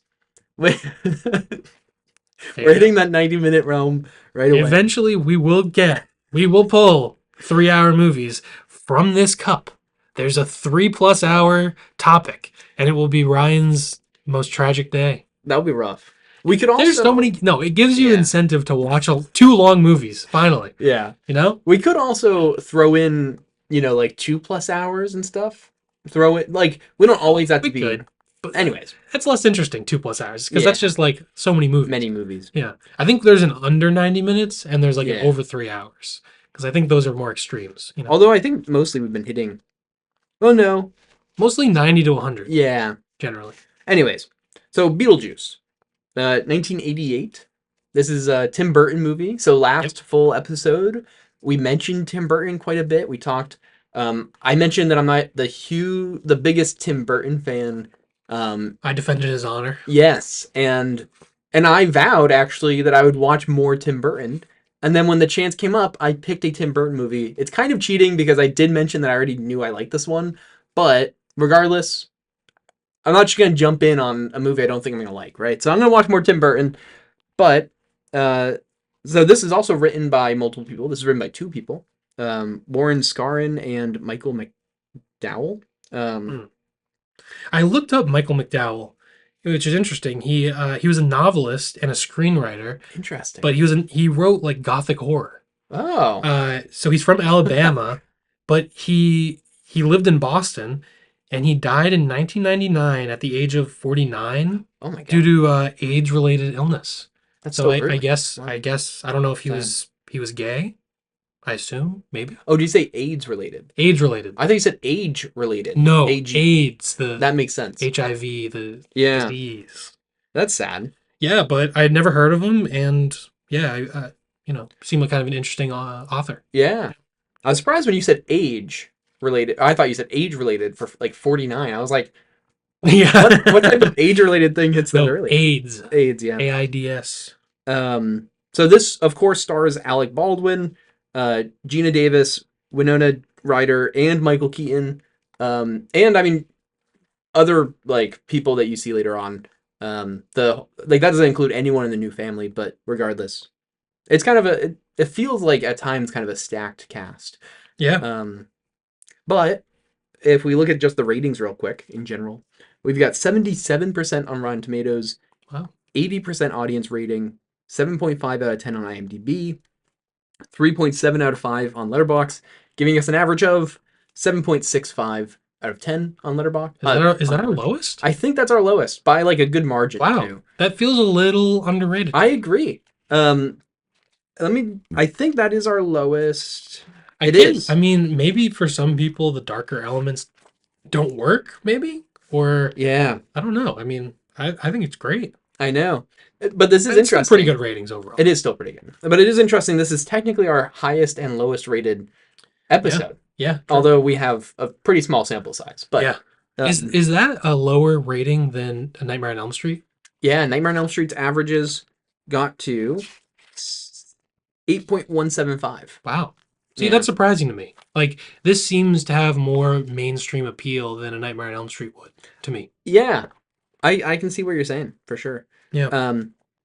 This movie, notably, is actually rated PG. This movie is not PG-13, even though that was an option at the time.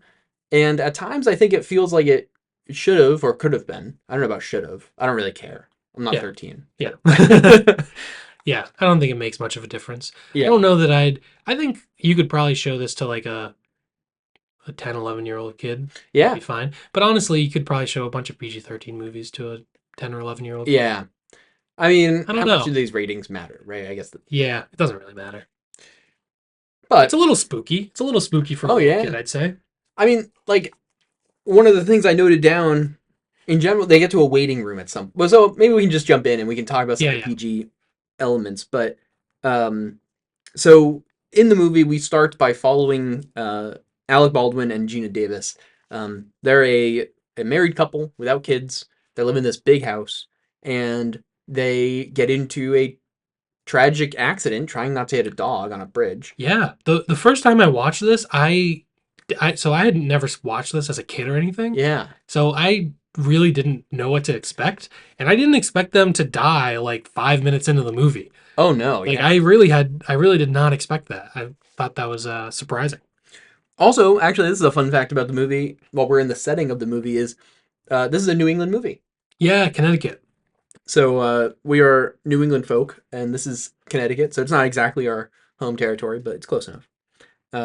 Yeah, it was just important because the family that moves in is very New York, Yes. very has that influence. But yeah, I think Adam and Barbara, played by Baldwin and Gina Davis, they're very like just a wholesome, normal, square couple.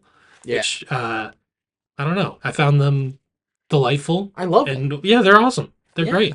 And I don't think. Never mind. I'm not gonna make an Alec Baldwin joke. Okay. But, Yeah, this movie does have a couple. Wait till we get to Jeffrey Jones. Oh boy. yeah. Yeah. So, but yeah. So unfortunately, though, these two lovable characters, they literally try to avoid hitting a puppy on a bridge, which kills them. They Yeah. drive off the bridge on accident.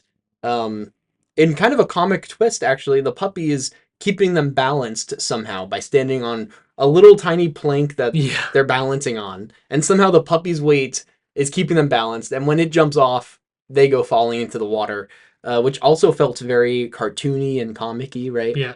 Uh, and then it cuts. Their car crashes into the water. Then it cuts to them back at the house, and they're realizing that they don't know how they got back to the house, and Yeah. they can't see themselves in the mirror. Yep. Which is a cool effect. Yes. And then they realize they're dead. They find a book, the handbook for the newly diseased, is what Alec Baldwin first calls it, yeah. and then she says deceased, and then he looks down. Oh, so the handbook for the newly deceased, and they're just trying to figure out how to do stuff while they're dead when a new family moves in. So a new family that has a kid, and then the parents, and they're so different. The two parents. The mom is like a very artsy person. She has her own sculptures. She wants to totally redesign the house. Yes. And so naturally, these ghosts kind of want them out. They don't. I think at one point they even say they'd be happy living with a family that's more like them or something. Yeah. And so then they want to get them out, and they don't know how to do that. Yes. They go. That's sort of their motivation for the whole movie, is to get Yeah. the family out, because they're pretty insufferable. Yeah. Oh yeah. Except for, of course, Winona Ryder. Yeah, but even then, she's kind of a little shit. She's maybe a little freak, but Yeah, I don't know. I don't know. If I watched this when I was a teenager, I probably would be like, "Oh my god, like I'm just like her." Like, She gets she's me. so tortured. But then it's like, I don't know. You're like a rich kid from New York. Yeah, Come that's on. true. That's true. She's so dark and twisted. Yeah. But I maybe watching this as an adult, like I did find the Alec Baldwin and Gina Davis characters more relatable, to be Yeah. honest. And I liked that they were the main characters. Oh yeah. I think they were relatable just for a general audience, you know?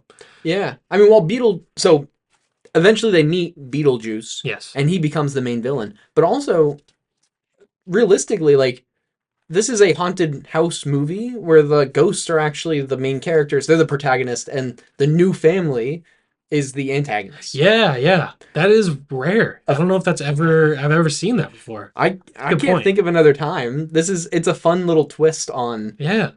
what is normally a kind of the family is experiencing spooky things, right? Yes. So instead, the ghosts are trying to, I guess, make them experience spooky things. To keep Right. them But out. they're kind of failing. Yeah, they're not doing very Yeah. good. And so, yeah, they're literally wearing sheets at one point. Yeah. They put on sheets. Yeah. But ultimately, they realize they're not really able to do much. So they go to, I guess, the underworld or whatever, to the waiting room, and they get told, "Oh, try to do it yourself." And then they summon Beetlejuice, who they hear about on a TV ad, which is Yeah. hilarious. It's funny. Yeah. Beetlejuice comes and tries to help them, and then eventually, it all culminates in a Beetlejuice trying to marry Winona Ryder. Yeah. So I guess Well, that's like the again- big summary. Yeah. We can kind of jump into some stuff now. Yeah. I will say this movie is 1 year before Batman. Literally, the next year, Michael Keaton goes from this fucking maniac to Batman, Bruce Wayne. Like, such a strange. I mean, Tim Burton also does it. He goes from this movie Yeah. to Batman, but I guess that's less of a crazy jump. But it's just kind of insane. Like, Beetlejuice, Yeah. I do think his character maybe is the part that aged the most poorly for me, in that he is obviously the antagonist, but just he's like a sex pest, Yeah. and he's just like a creep the whole movie, but not in like a funny way, just in kind of like a gross way. Yeah, not in a Judy way. Yeah, I mean, if he looked like Barbara Streisand in 1972, maybe he could get away with it, with marrying a teenager. No, just kidding. Anyway, If he was Woody Allen, I mean, geez. instead he has mold on his face, Oh my god, Giant like decomposing. gross teeth. Yeah. Yeah. Which actually, fun fact, Michael Keaton designed the character pretty much by himself. Told the makeup artist what he wanted, and apparently ad-libbed most of his lines. Yeah. The guy's a freak. Yeah. He is very funny. Keaton's Yeah. performance is great. I love the effects and the makeup, which is this one best makeup, the Oscar for Yeah, best makeup, that's right. So definitely all that's great, but the sex pest aspect of his character Yeah. is certainly has not aged well. Have you seen the new one? I have not. So I have not either. yeah, Beetlejuice, Yeah, Beetlejuice. because I wonder if they toned that down. Yeah, You'd think maybe, they hopefully, must. right? They They got it. must. They got a. They must. Yeah. I haven't seen it. I do now rewatching this one made me want to see it now. Yeah. I kind of have been thinking, I guess similar to what people might have been thinking about like Apartment 7A. You hear about like a new movie this year that's kind of like it's revisiting an old movie, and do you really care, right? And Yeah. that's kind of how I felt about Beetlejuice. I'm excited to be able to say it 3 times when the new one comes out. Yeah. Beetlejuice 3, Beetlejuice. Beetle or whatever. It should be called Threedlejuice. I hope they just call it Beetlejuice. No, because then you can't say it. I'm not saying Beetlejuice. it. Anyways, What's wrong with Threedlejuice? It's great. All right. Well, no, a part of the movie I did appreciate is the practical effects. oh yeah, Like when the Adam and Barbara are in the house and they try to leave, they go into this like dune world where there's yeah. like a desert and there's these strange worm things. I wonder if Tim Burton is a fan of Dune because there's clearly some Dune references there. I feel like. Yeah, I think it is inspired by Dune. Yeah, That subworld. I think I was reading that. Um, so yeah, I think it is supposed to be inspired a little bit. gotcha.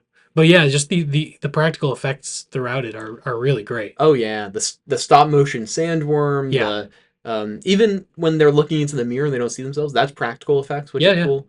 I mean that's one of the things like one of the reasons why I love practical effects a lot is like something like that nowadays. I feel like many movies will just throw in CGI, yeah, right? Like for the smaller things, right? Yet alone the big stuff sometimes. But and sometimes it's nice just to like put in that extra thought and effort into how you can make this as more of an illusion, right? How can yeah. you make this look real?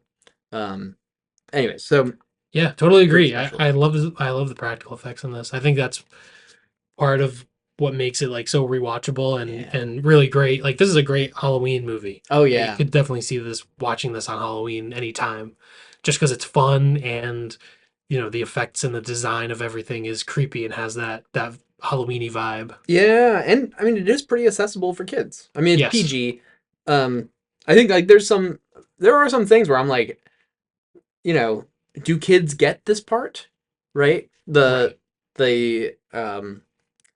The the lady at the counter Yeah, like at it's the almost like a beginning. DMV when you die, like Yeah. the help desk or whatever. Yeah, and then she's like, if I knew this is what it was like being dead, I wouldn't have done it so early. And then she like lifts her wrists and Yeah. uh If you kill yourself, you're destined to work at the DMV forever, basically. yeah. And then actually Otho or whatever his name is later on makes that joke. He says like, you know what they say about people that commit suicide? He says they become public servants, and then everyone at the table laughs. Yeah. And it's obviously a reference back to what we saw earlier with that, but Yeah. those are like the small bits where it's like, meh. Yeah, and there is, I mean, later on, like, when Lydia is like suicidal, and sort of part of the whole theme of the movie, at least that last part, uh, is that it's like worth living, you know. So but I think the comedy and stuff is so broad that it could appeal to some kids. Yeah, Maybe not kids, but like you know, I don't know, middle to high school age, you know. yeah. I guess that's the thing, right? Like, is this a kids movie? No, it's not a No, kids movie. right? I wouldn't show this to like a little kid, No, like under 10 for sure. right? Yeah, So yeah, I I don't think know. it's a little too dark, a little too fucked up. Yeah, Yeah, I mean, especially like I guess some of the stuff might go over kids' heads, like at the end when Beetlejuice is trying to marry her. yeah, I think at least when I was a kid, I don't know if I would have thought that that was as problematic as it is because I'm a kid and I don't really get that, right? right. But a kid would still understand. Oh, it's the bad guy. You don't want her to get married to Yeah, him. that's She true. doesn't want to get married. Whatever. Like they understand the basic beats of the story at that point. Yeah. Um yeah, also speaking of like just things that kids might not like that you might not want your kid to see. Although these are pretty, for the most part, pretty humorous. But the other dead people in the waiting room, there's like there's a dude in a sleeping bag with a rattlesnake, just which is hilarious. But there's a guy who swallowed a chicken bone, and so his neck is all That's funny. sticked out with a Yeah, bone. that type of stuff would probably give some kids nightmares. Like Yeah. the dead people and stuff. I really like the lady who helps them, the older lady. I forget. I wrote down the actress name, but I forget. But the character's name is Juno, I think. Yeah. And she's smoking, and the smoke comes out of her neck, like Yeah. a slit in her throat. Like that's just a really like nice, inspired little touch that I appreciate. But like as a kid, I would probably be like terrified of that. Like, Yeah. There was also the guy that was literally burnt to a crisp and was offering people cigarettes in the waiting room. yeah, that was funny. And then he was like, "Yeah, I'm trying to quit too. I'm Yeah. trying to cut back." The guy with the shrunken head. Yeah, which was I don't get that. I think it's like a voodoo thing because at the end, yeah. like, Beetlejuice sits next to like some sort of a tribesman, like African or Yeah, it was all about Caribbean tribes person, and then he like turns his head like tiny. Yeah. That part probably hasn't aged well either. Yeah, that's what I was. I don't know what No. that is supposed to be. I'm not familiar with racial stereotypes enough apparently. But yeah, apparently that's how someone died. I don't know. Maybe they were just trying to. It was like a hunter. It was so strange. The guy had like a hunting rifle and a tiny head. Right, so maybe it was like a white guy who was like on a safari trying to hunt, and Yeah. a native person killed him. Which honestly, good for him. Yeah. You know, good. That native guy, hero. He killed some European hunter, probably poaching animals in Africa, and he like fucked up Beetlejuice a little bit. So good for him. Yeah. Although I don't know if it aged well necessarily. Well, that character Yeah. is a good guy. That's true. Maybe. Probably not. There's also the lady that was cut in half. Oh yeah. I Man, think- there's a lot of Is stuff. she supposed? She might be supposed to be like a.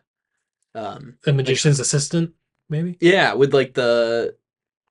You're in the box. Yeah, and yeah. There's the saw, which is pretty funny, but. Yeah. Yeah, there's a lot of nice like little touches, and I think the world building in this is really cool of explaining how death works in this universe and stuff Yeah. like that. I thought it was really, really interesting. It is interesting that at the end of the movie they still need a threat. So basically they're gonna kill the dead people. So there's still like death beyond death, almost like permadeath or something. I don't know. So I don't know. It doesn't fully explain like death, I guess. Yeah. But yeah, it's kind of an optimistic movie. Yeah. There's an afterlife. That's a good thing. Yeah. Yeah. And it can be a good afterlife. And Yeah. I think it kind of also, at the end, it kind of tries to reinforce like being comfortable with people who are different than you, right? Like at the end, they realize, like, because even earlier on, they say that thing about like, we'd love to share the house if they were more like us, right? Yeah. And then at the end, they're sharing the house, right? And they all kind of come together and are happy with the haunting. Yeah, way they're it is, friends. You know? Yeah, exactly. So I think like that's definitely one of the themes of the movie. Yeah, definitely. And then they do the dance at the end. The Hilarious. which song is the one at the end? Is that Ooh, Jump the Line? That's Jump the Line. Okay. But then before it's like At the Calypso. Yeah. Yeah. At the table. But those are both Harry Belafonte Yeah. songs. Very funny to just Yeah. watch. What's the mom's name? She's the mom in Home Alone, also. Catherine O'Hara. Catherine O'Hara. Yes. The character is Delia. Delia. When she starts doing that singing, it's Yeah. hilarious. That Because the song is coming, like she's mouthing it, but it's the song. Yes. Yeah. And then everyone at first is like, "What are you doing?" And then all of a sudden, the guy stands up and he starts dancing, and then everyone's dancing. And Dick Cavett is in that Hilarious. scene for some reason. Dick Cavett, he was a talk show host in the 70s. Oh, that's funny. And he's just like a guy at the dinner. Like I don't even know if he has any lines in the movie. I don't know why he's there. It's just like a cool little cameo. And I'm like, when I was watching, I was like, the first time I was like, what? Why is Dick Cavett here? Yeah. Yeah, but that's a great scene. Yeah, because they're trying to, the whole point is they're trying to scare everyone. Yeah. And get him out of the house, Right. obviously. But they end up just like enjoying it and finding it interesting. Yeah. Like they all kind of like it. Which is which is funny for the most part when you're doing like the dance and stuff. But then, like, don't forget at the end of that scene, the shrimp came to life as like hands and grabbed everyone's faces. I think that would be the part where I'm like, okay, Yeah, that was creepy. you can possess me to make me dance, but grab my face with my food, you know? I don't know. Yeah, true. I will say this movie and The Substance, two movies we've covered with creepy shrimp, That's right. scary Yeah. shrimp. And shrimp having to do with hands. In a different Yeah, way in well, this in one. a different way. In Yeah, the Substance, he's ripping a yeah, gross fucking man hand. yeah. But in Yeah. this one, it literally turns into hands. Yeah, It's an interesting connection. that not really. No. It's not that interesting. It's just a tiny. I mean, come on. Although, interesting connection, kind of like a 3 degrees of connection, I guess here. But The Fly, which very body horror, right? Very maybe a much more early adaptation of body horror that I think we might have mentioned in our Substance episode. But there's The Fly reference in Beetlejuice when you first of all you get the fly cam, which looks really cool. Yeah. The whole everything they're doing that model town was awesome. Yeah, I love loved it. having a model. Yeah, That's great. And then the fly, and you get the little fly cam, which looks, of course, it kind of like is iconic. It looks like an iconic drone shot almost because of the model and everything. yeah. And then the fly lands, and Beetlejuice grabs it and eats it, but you can hear the fly saying, "Help me, help me." Yeah, which is a Oh. reference to the fly. I did not even catch that. That's nice. Yeah, very funny. But But yeah, I love the miniatures and the yeah, models in this movie. It's really great. I also I think this movie's very well paced. Like yeah, it's kind of a weird movie in certain ways, but the script and the story is follows like a pretty standard like Hollywood 3 act thing where like at exactly the 1 hour point like Beetlejuice attacks the family and turns into a giant snake and he's like all attacking them and it's sort of a big action scene at the 1 hour point. And like right at an hour 15 is when like Otho summons the Maitlands and all yeah, that stuff is happening. And like it feels like everything is paced out very deliberately to make it so satisfying and just sort of crowd pleasing. yeah, And I think that is part of the reason that the movie is so popular with everyone is that it's weird, but it also is like crowd pleasing. yeah. Yeah. And well, what do you have anything to say about that or I was just gonna add on to that reminder that it is also 90 minutes, right? Like it doesn't overstay its welcome. yeah, Also. exactly. So I think that helps too. But yeah, I mean, speaking of Otho, how do you feel about Otho? What's your opinion on Otho? Um, Otho is a very strange character in the movie. Yeah. Also, is he supposed to be gay? Well, yeah, definitely. Yeah, right? Okay. I thought that was obvious. Yeah. He's like her gay arty friend. Yeah. Like she's like in the art world and he's like her gay Yeah. friend, gay best friend. Why does he move from the city with them? No That's idea. crazy. That is weird. And Um, why does he start summoning the Maitlands? Otho pisses me off a little bit. yeah, I don't like him. He's annoying, right? Yeah. All right, there we go. Yeah. I don't like him. I think the whole like summoning the Malins thing, it's like you're ruining it. It's a good thing. Yeah, exactly. Also, did they have the corpses or just the did they just have did they just have the wedding outfits or the corpses? Just the outfits, I I hope. think just the outfits. Okay. Yeah, they like sort of magically appear in the outfits. Okay. Yeah, there's no corpses. There's just the outfits on the table. That's what I thought. Okay. Just because then it's like, also, where the hell did he get these from? But Yeah. the corpses. But yeah, no, he's a weird guy. I don't particularly like him. Yeah. Just I will say one thing in this movie that was interesting is that like language is very important in this movie because like in order to summon Beetlejuice, you have to say his name 3 times, and at the very end, he's like rushing. It's a marriage ceremony, and really all it is people saying words, and then but it has like a cosmic importance of like if you say these words yeah. and we do the ceremony, then you're like tied to me for life. Like these things that are like kind of human made have like this cosmic like real importance. So that was just something that I know. And also Yeah. with summoning the Maitlands, that's all language and Mm-hmm. just saying things has these like real you know, cosmic consequences, sort of. That's true. And also, I mean, thinking about language and just communication in general, there's also the whole part about for most of the movie, the Malins cannot communicate with most of the other characters, right? Yep. And that's a kind of another piece to that, right? Um, Yeah. Communication, language, it is all really important here. That's cool. Yeah. Yeah. Yeah. And another cool thing at the end, the when her art pieces turn into the stop Yes, motion, that's really cool. love that. That Yeah. was so good. Yes. Best, you see those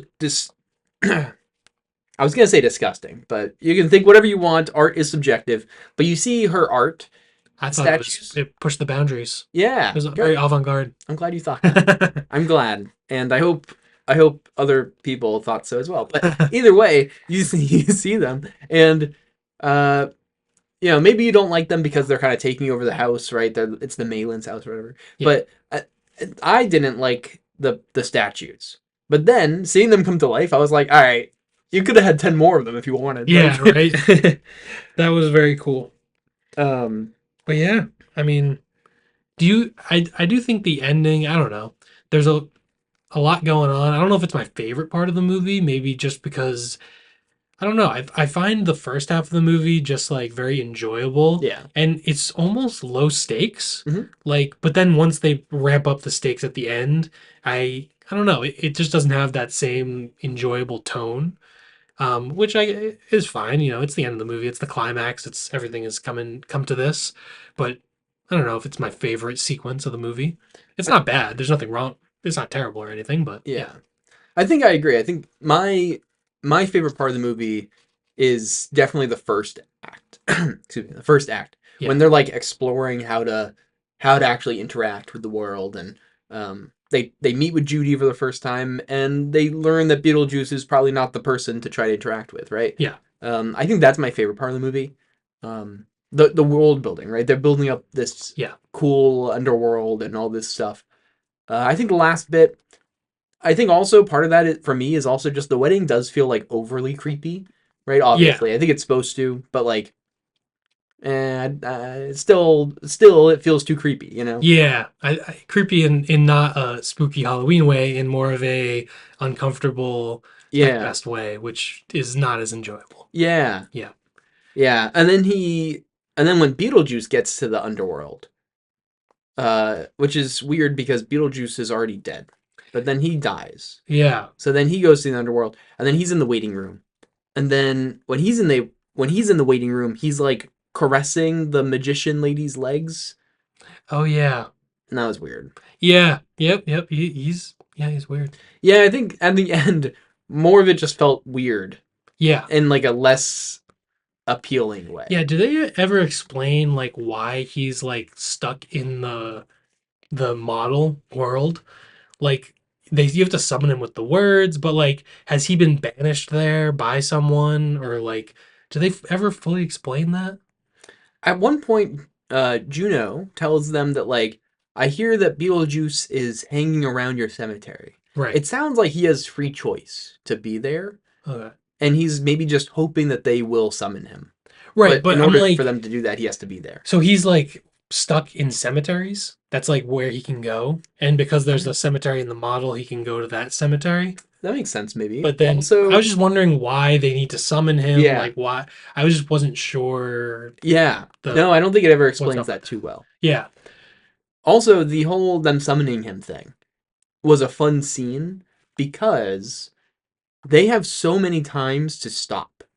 Yeah. They say Beetlejuice 3 times slowly, and kind of each time it's like they're clearly thinking about it, and then eventually, Alec Baldwin says, "Do it, honey," or "Say it, honey," or something, Yeah. and then they finally summon him. But then they have to actually dig him out. They get sucked down to small size, and they're given shovels and they dig. But they don't just dig like a little bit. They have to dig through like layers and layers, and it even shows like just how many layers of their model city that they had to dig through. Yeah, yeah. And it feels very much like each one of those layers kind of represents a time to stop and to go back. Mm. But they're so committed to this goal of getting rid of the new family. I forget their name, but the new family that they're Not the Maitlands. no. They're the Maitlands. I don't know if they have a name. Yeah, yeah. Whatever. The new family. They're so committed to getting rid of them that like they keep digging through cardboard and whatever the hell else they Yeah. have to dig through to get to Beetlejuice. And uh, I don't think Beetlejuice needed them to actually dig him out. I think they just had to say Beetlejuice 3 times. It seems like. Yeah. But I think that like was like a metaphor for their many chances to kind of not commit to this. Yeah. And I also love just the effect of the foam and the Yeah. Oh cardboard and yeah. all that stuff Very that cool. goes through. So yeah, I mean, even if the world building and the rules of everything aren't like fully explained, I think the movie is so charming and enjoyable for the most part that like it doesn't bother me at all when I'm Yeah. watching it. Like it's funny, it's enjoyable. I don't really feel that doesn't hinder my enjoyment of the movie at all. So yeah, I mean, I don't know if I have that much more to say. I mean, we're getting episodes are getting a little Yeah, I long. think this is probably a good time to maybe move on, but Yeah. ratings real quick, and then we can maybe pick up our next Our our topic next topic. for episode 4. Yeah. So for me, I gave Beetlejuice 4 stars.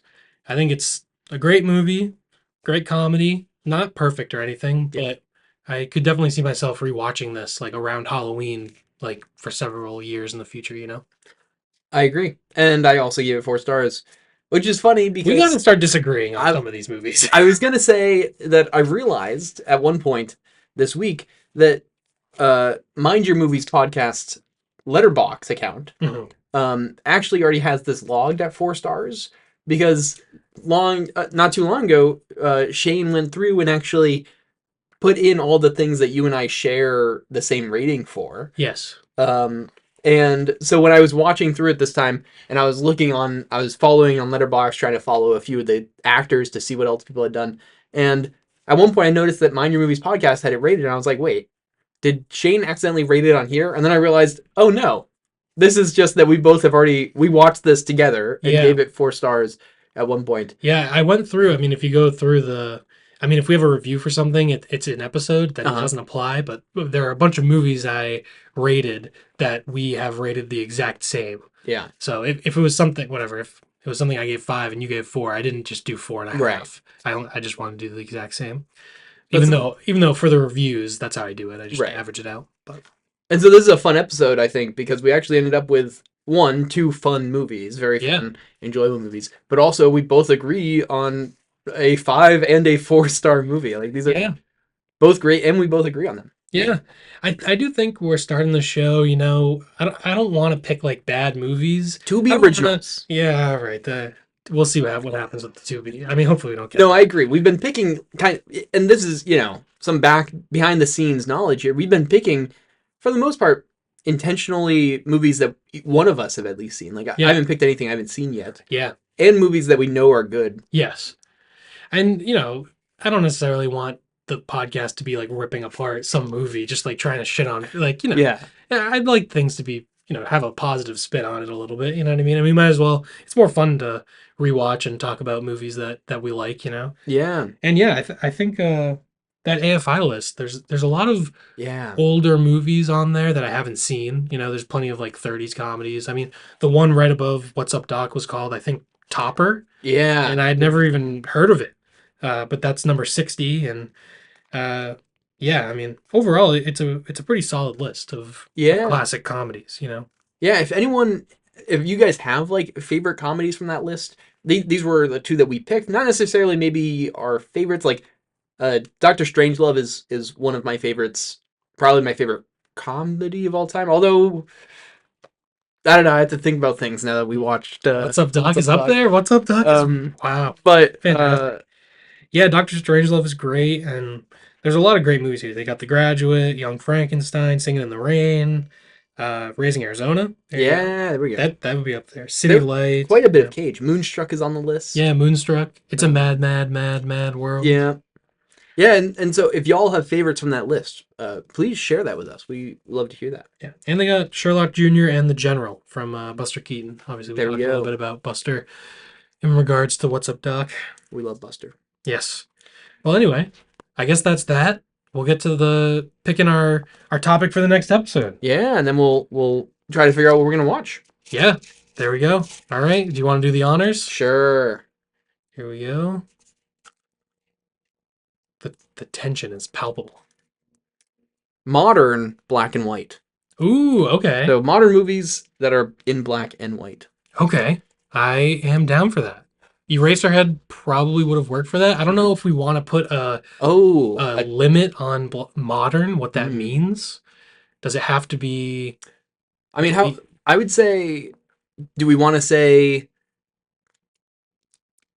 like, I'm thinking pretty much anything that's around since color was an option is kind of my thought. Yeah, Although that's that'd be that's maybe pretty 40. far. Yeah. Yeah. What about, We could go 70s on, maybe it's mm, considered modern, yeah, or 60s on. I feel like in the 60s there was still a really like it was a popular lot. use of black and white. I feel like in the 70s black and white got was sort of out of style Yeah, by the 70s. I could see that. Like Raging Bull is 1980. I think that would count Yeah, because like it was totally feasible to do color, but they chose to do black and white. yeah, It wasn't just a budgetary thing. right. Although even like Clerks is 1994, and that's a budgetary thing of doing black and white because it was cheaper. Yeah. But Speaking of Clerks, yeah, it's a good movie. Clerks is a good But movie. We could do Clerks. That would qualify for sure. yeah, I mean, what if we just say more arbitrarily, like just maybe push it a little more like just a tiny bit more, and let's just say like 75 Yeah, something forward, like that. something like that 80s in that on, area. something Yeah. like that. Yeah. All right, let's look. Yeah, I'm down. And also, we don't necessarily need to pick a date. We could Yeah. both end up picking movies from the 2000s, Yeah, whatever. whatever. So, I mean, something that came to mind was Roma, the Alfonso Ooh. Cuarón movie. I don't know if I'm going to pick that. That is a great movie. Uh, it's it's pretty fantastic. I don't know if that's what I want to go with, but I thought I had a list of like black and white movies, and I Uh-huh. kind of wanted to go to that and see if I could use that to help me out a little bit. So here's like In Cold Blood. That's 67. I feel like might be a little too old. Yeah. Yeah, I think Um, maybe we can try to push a little more forward. yeah. And part of this is like maybe picking movies that I want to rewatch Yeah. because I'm looking and I'm like, I don't know. I mean, The White Ribbon is a great movie, but I don't really want to watch like necessarily rewatch it. It's Yeah. almost 2.5 hours long. It's about like how Germany was so fucked up right before World War One. Like, I think it's set in Germany, but yeah, it is Northern Germany. But yeah, I mean, Dead Man would be a good option. Jim Jarmusch movie starring Johnny Depp. And also, The Lighthouse could be a really good option. The Lighthouse was one of the first things I was thinking of. Yeah, Um, The Lighthouse is great. I would definitely be down to rewatch that. I've only seen it the one time. It's 109 minutes, yeah. so that's a pretty reasonable length. It's on Max, and also I have the Blu-ray, so good for me, I guess. I also have the Dead Man Blu-ray, so I can watch, and that's also on Max and the Criterion Channel. I was also, so we mentioned that we've kind of been watching a lot of movies that we've seen before. There is a black and white movie that's more recent that I haven't seen but has been on my watch list for a little while. It's A Girl Walks Home Alone at Night, Yeah, 2014. yeah. I actually haven't seen that either, but I've always wanted to watch it. Yes, this is an Iranian like vampire movie. Yeah, Um, and it's 101 minutes. So there you go. Yep. right in that range. Um, and yeah, this one I think looks pretty exciting. This is on my top contenders, I think. Yeah, that makes sense. I mean, we could definitely do that if you wanted to. Um, I'd be down for that. I've always wanted to watch it. Um, yeah, I think if you go with that, I would probably go with The Lighthouse just to keep it a Mhm. little more modern. Dead Man's Yeah. 95. Maybe I don't know, just keep it a little bit more modern. But I think both are good options. Well, this is the thing. Well, this is a tough thing to look up. I know. So So I'll do a little vamping maybe, but yeah, I do think there are a lot of great black and white movies, and I think some people think of black and white as just an old thing, but it has a lot of benefits oh yeah. for color of using like high contrast and the deep shadows, and a lot of black and white movies just look fantastic and look better than they would if they were in color, I think. Yeah, I mean even think about Eraserhead, right? Yeah, Eraserhead definitely could have been color. It was I yeah. mean the They budget, probably, yeah. yeah, but it wasn't in a time when that was impossible, right? Yes. I mean, um, but I can't imagine that movie in color. Yeah. That would be very strange. Yeah. Um, Yeah. yeah, I mean, The black and white definitely adds to like the atmosphere and sort of the otherworldly nature of that movie, I think. yeah. So yeah. And I mean, and then think about even maybe more modern, like think about like obviously The Lighthouse, but if we're gonna watch that, maybe we won't talk too much about that. But Memento, only half of it's technically in black and white, Right. but it uses those black and white scenes. The black and white in those scenes is very like intentional, right? It Yeah. feels very purposeful. Um, Yeah. so I think this is actually a really cool pick. I'm excited. All right. The Modern black. genre in general, but also these two movies. Yeah. Are I we mean, locking in? I'm down to lock in The Lighthouse if you're down to lock in A Girl Walks Home Alone at Night. Here's the thing. That's gonna be a long A title. girl, a lighthouse walks Walk- home alone at night. The Lighthouse walks home alone at night. The lighthouse walks home alone at night. I like it. That's terrible. It's long. You picked a long title. You did this to Also, yourself. I know. Also, before we lock it in, I just want to mention it is not streaming. It looks like. Yeah. So- I mean, we can rent it, or All right, I'm happy I'm with that. fine. All right, cool. I'm fine with that. Unless it. I mean, yeah. All right, cool. Yeah. All right, Lock it in. we're locking it in. All The right. Lighthouse walks home alone at night. Check it out in 2 weeks. Next week we have our half episode, which is going to be on Halloween 3, the Season of the Witch. Yes. We are excited to rewatch and chat about that one. Yes. That's our Halloween themed episode. It's gonna come out. It's gonna come out on Halloween, I think. Ooh, I think Halloween is on Thursday, so in theory it'll come out on Halloween.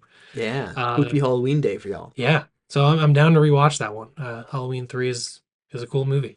That's right. And also, that's a good point to reference. We are trying to stick with now a schedule, so we've been kind of experimenting with our releases. So yeah, make sure you're trying to catch us on Thursdays. We'll be putting them out Thursday mornings so that y'all can catch them anytime on Thursday during your commute or however you like to watch us. Yep. Listen. So yeah, follow us on Instagram, Mind Your Movies Podcast, Mind Your Movies Podcast at gmail.com. Also, Mind Your Movies on Letterboxd. You can follow us there. And obviously, you can, catch the show on any podcast platforms. Give us 5 stars if you want. Yeah. Yeah, a little harder, I think, to comment on our stuff in some of those. Yeah. I think like Spotify lets you comment, but I'm not sure about all of them. Yeah, you can comment on the YouTube, or you can write us a review on a podcast app if you want. Yeah. And also, yeah, feel free. We would love, we emails would be great. We can incorporate emails into our show. Yeah. Suggestions of things to put into our giant list would be awesome. That would be awesome. So we could absolutely take some suggestions and give you credit if if your choice gets picked. That would be cool. Yeah. Awesome. All right, guys. We will see you in the next one. Cheers.